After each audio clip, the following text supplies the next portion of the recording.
Hello दोस्तों, नमस्कार। मेरा नाम है पलाश कुमार। स्वागत है हमारे चैनल पलाश ट्यूब पर। दोस्तों, आज है आपका टारगेट डे 23 और स्टार्ट करते हैं कुछ टॉपिक्स के साथ। इससे पहले एक छोटी सी चीज़ के लिए माफ़ी चाहूँगा। कल लाइव सेशन जो है कंप्लीट नहीं कर पाया था ड्यू टू नेटवर्क इशू। तो आज मैं उसका लाइव लेक्चर जो है उसको रिकॉर्ड करके डाल दूंगा। आप वहाँ से प्रैक्टिस कर लेना और उसका पीपीटी भी फ्री जो है मैं डाल दूँगा टेलीग्राम चैनल पर। वहाँ से भी आप डाउनलोड करके पढ़ सकते हो और हमेशा रिवीजन कर सकते हो, ठीक है। और अभी मैं रात को नाइट ड्यूटी करके आया हूँ, तो अभी तुरंत सो के उठा हूँ। सुबह 1-2 घंटे सो लिया था, तो इसके लिए मैं माफ़ी चाहता हूँ कि आपका टारगेट थोड़ा लेट हो गया अपलोड होने में। तो स्टार्ट करते हैं। और जो भी डाउट्स है आज आप लिख देना कमेंट में, मैं सॉल्व कर दूंगा। क्योंकि कल का डाउट तो आप सेशन हो ही नहीं पाया, इसलिए डाउट पता ही नहीं चला किसका क्या डाउट था। लेकिन मैं प्रयास करूंगा कि संडे से पहले एक डाउट सेशन रख लूँ और ले लूँ सबका डाउट, जो भी प्रॉब्लम्स है वो समझ लूँ। बाकी आप डाउट जो भी है कमेंट में आज लिखना, ठीक है। तो स्टार्ट करते हैं आज का वीडियो। चैनल पर अगर नए हो तो सब्सक्राइब कर लेना और वीडियो को लाइक नहीं करते हो यार, मेरा एफर्ट वेस्ट जाता है अगर आप वीडियो को लाइक नहीं करते हो तो। इसलिए प्लीज़ लाइक करो, शेयर करो और सब्सक्राइब करो, ठीक है। स्टार्ट करते हैं आज का वीडियो। आज है आपका टारगेट डे 23 और 23 में हम स्टार्ट करेंगे कंपाउंड इंटरेस्ट को प्रैक्टिस करना। क्योंकि आपने अभी तक थ्योरी पढ़ लिया होगा और टाइप 1 को सॉल्व कर लिया होगा। आज कंपाउंड इंटरेस्ट जो है वो निपटाने की बारी है। उसके बाद हम लोग 2 चैप्टर्स जो इस सेक्शन के बचे हैं, मिक्सर और लिगेशन, उन दोनों को ख़त्म करेंगे। फिर जो सेक्शन बचे होंगे work and time, pipe system, rail, train, time and distance, इन सबको एक बार में ख़त्म करने के बाद फिर हम एडवांस में जाएंगे, जहाँ पे आपको algebra, trigonometry, geometry, coordinate geometry, probability, statics, इन सबको पढ़ने का मौका मिलेगा। मैथ्स में कंपाउंड इंटरेस्ट में पहले क्या करना है, आपको फिर से पूरे रिवाइज करने हैं, पूरे कॉन्सेप्ट जितने भी हैं उनको रिवाइज करने हैं। उसके बाद एग्जाम्पल को भी प्रैक्टिस करना है। उन सब को कंप्लीट करने के बाद ही आपको टाइप स्टार्ट करने हैं किरण पब्लिकेशन से, टाइप 2, ठीक है। टाइप 1 आपने बनाया होगा, जो भी क्वेश्चन उसमें का कल आपका डाउट हुआ होगा उसको फिर से आप सॉल्व कर लेना। और आज 2, 3, 4 120 क्वेश्चन लगभग है, पूरा ख़त्म करना है बढ़िया तरीके से। और जो भी क्वेश्चन आपको लगता है टफ है उसको स्टार मार्क करके रखना है अगले सेशन के लिए, ठीक है। Calculation is most important part of the mathematics और रीजनिंग। हाँ, इसलिए कैलकुलेशन बहुत ज़्यादा ज़रूरी है, इसलिए कैलकुलेशन कंपलसरी करिए। कंसेप्चुअल जो भी थ्योरम्स है उसको एक बार बढ़िया तरीके से लिखिए, बार बार लिखिए, बार बार समझिए, ताकि आपको वो थ्योरम्स याद हो जाए। और जितना ज़्यादा प्रैक्टिस करोगे ना, उतना ज़्यादा आपको थ्योरम याद होते चला जाएगा। इसके साथ साथ आपको प्लस माइनस, गुना भाग, स्क्वायर, स्क्वायर रूट, क्यूब, इन सब को ऊपर ध्यान देने की ज़रूरत है, पढ़ने की ज़रूरत है। इसके साथ साथ कम से कम 30 तक आपको टेबल याद होने चाहिए, ठीक है, जिससे कि आप आसानी से बहुत सारी कैलकुलेशन इजीली कर पाए, ठीक है।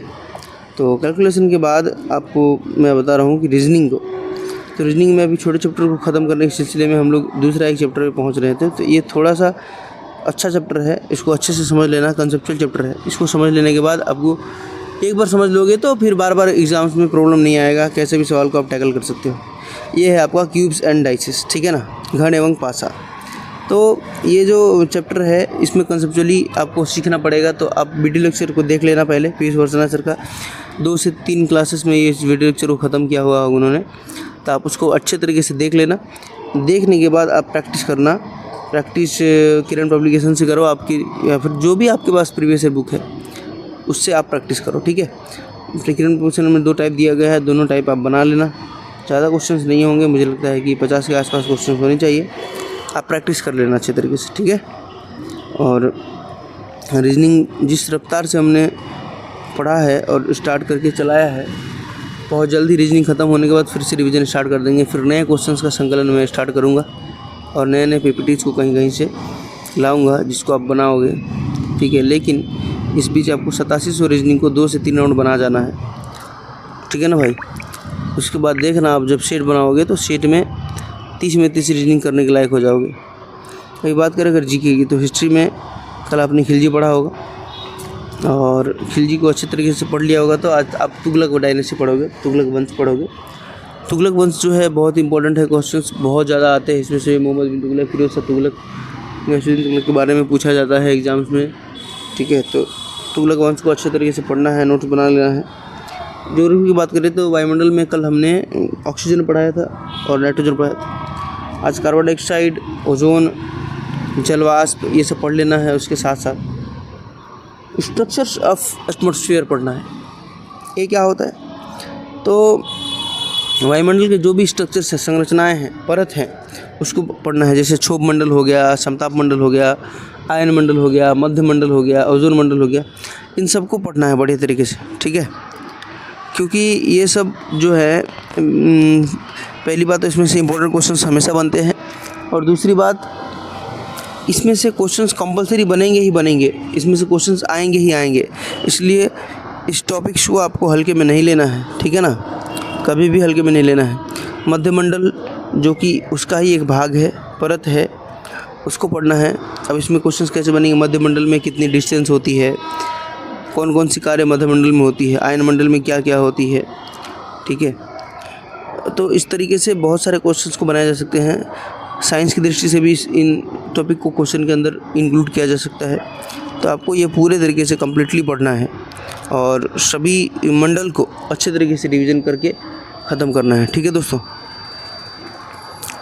तो ज्योग्राफी भी अभी पैरेलल चलाएंगे, तो कुछ दिन के बाद, अभी जैसे ही ये ख़त्म हो जाएगा जलमंडल वायुमंडल पूरा, तो उसके बाद हम लोग इंडियन ज्योग्राफी स्टार्ट कर देंगे और इंडियन ज्योग्राफी में हम पढ़ेंगे शुरुआत से, ठीक है। अब बात करें अगर हम पॉलिटी की दोस्तों, तो पॉलिटी में आपने कल हाई कोर्ट पढ़ लिया होगा और सर्वोच्च न्यायालय पढ़ लिया होगा। तो आज हाई कोर्ट पढ़ना है। हाई कोर्ट में आपकी जो न्यायाधीश होते हैं या फिर जो वकील होते हैं, उनके योग्यताएँ क्या होनी चाहिए नियुक्ति के लिए, ठीक है, उच्च न्यायालय में। इसके साथ साथ उनका क्षेत्राधिकार क्या है, किस क्षेत्राधिकार में वो काम कर सकते हैं, उनकी अर्हताएँ क्या हैं, कौन कौन से कार्य उनको उनके जिम्मेदारी में है, इन सब को इस टॉपिक के अंदर क्लियर करना है। इसके साथ साथ एक टेबल है, जिस टेबल में ये बताया गया है कि किस राज्य में कब हाई कोर्ट स्थापित किया गया था, उसका क्षेत्राधिकार कार्यालय क्षेत्र क्या है और उसका मुख्यालय कहाँ है। तो ये पूरा टेबल को आपको रट जाना है बढ़िया तरीके से, क्योंकि डायरेक्ट क्वेश्चन इसमें से हिट होते हैं। और जब मैं करंट अफेयर्स पढ़ाऊँगा तो फिर से एक बार रिवीजन हो जाएगा इसका, और उसके साथ साथ हाई कोर्ट के न्यायाधीश का भी रिवीजन हो जाएगा, ठीक है।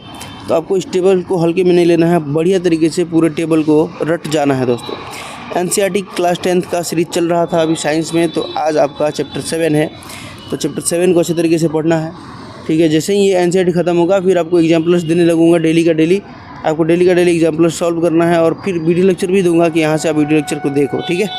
तो वहाँ पर वीडियो लेक्चर को भी देखकर आपको कंप्लीट कर लेना है डेली के डेली। अगर प्रैक्टिस नहीं हो रहा है तो प्रैक्टिस के लिए आप डेली, एटलीस्ट डेली कंसिस्टेंसी के साथ करना पड़ेगा, क्योंकि डेली नहीं करोगे, 2-4 दिन छोड़ दोगे, आज एक दिन 200 क्वेश्चंस बना लिया, कल छोड़ दिया, तो ऐसा नहीं करो भाई। ऐसा करने से आपकी कंसिस्टेंसी ब्रोक होती है और आप अच्छे से मेहनत नहीं कर पाते हो, आपको कॉन्फिडेंस नहीं आता है, बहुत सारे डाउट्स आ जाएंगे। इसलिए daily be consistent. All the best, ठीक है। आज के टारगेट के लिए लाइक शेयर सब्सक्राइब कर देना और चैनल को शेयर भी कर देना अपने दोस्तों के पास। ऐसे तो वीडियो देख लेते हो, लाइक तो करते नहीं हो, पता नहीं क्या दिक्कत आती है तुम्हें। कम से कम तो लाइक कर, तो मेरे को क्या मालूम चलता है कि हाँ भाई मैं अच्छा काम कर रहा हूँ, मैं कहीं ना कहीं मेरा मेहनत सफल हो रहा है। 3 घंटे 4 घंटे की मेहनत जो है इसमें इन्वेस्ट करता हूँ, फिर भी आप लोगों का रिस्पॉन्स फालतू का ही आता है। कभी कभी मन करता है छोड़ दूँ, फिर बोलता हूँ नहीं, जब तक उठा लिया हूँ तब तक कितने लोगों का उम्मीद हूँ मैं। मिलते हैं अगली वीडियो में। जय हिंद।